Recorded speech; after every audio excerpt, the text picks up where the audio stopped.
This is my video of curing the Trailmaster heavy gauge vertical charcoal smoker.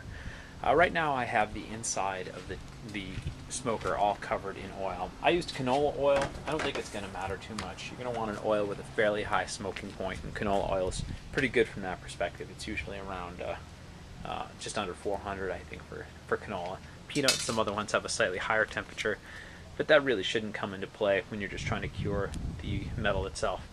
So let me get a little closer here to the inside of the smoker. Hopefully you'll be able to see a little bit, but all you're really going to see is a shine, because all it is covered with canola oil right now. I took paper towels and rubbed it in carefully. I went over every inch I could reach of the surface, including the top chimney, including all of the grills and grates, including the water dish as well. Everything except the charcoal box, which I have right with my chimney in there right now with the coals warming up. I'm about to put them in.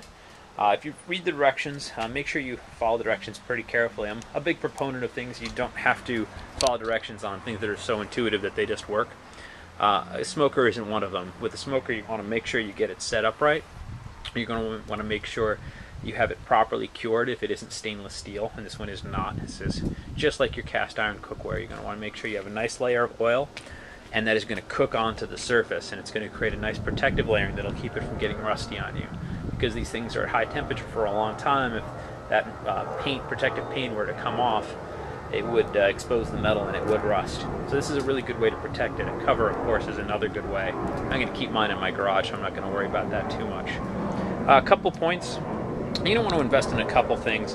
One thing I have that I like a lot is welder's gloves. It's a little bit of overkill. You can get all sorts of fire-resistant gloves, but I have these from turkey frying. It's a good protective layer for frying a turkey in a deep fryer.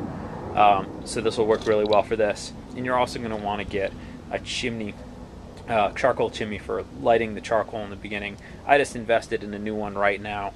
And I'm using pretty cheap charcoal. I'm using Ember's charcoal, which is just a regular Home Depot brand for this phase. I'm not going to use anything fancy for curing it, so we're not going to affect the flavor. I did buy some nice oak charcoal for the brisket I'm going to cook tomorrow, and I'll do a video before and after I do that brisket to show you how the curing worked, and what the inside looks like after it's been cured. Anyway, that's all for now. I'll put the charcoal in and let it cook. It's going to take a few hours. It's supposed to cook it low at first and then at a higher temperature to really set the curing on the finish. Anyway, I'll take some more videos later. Thank you.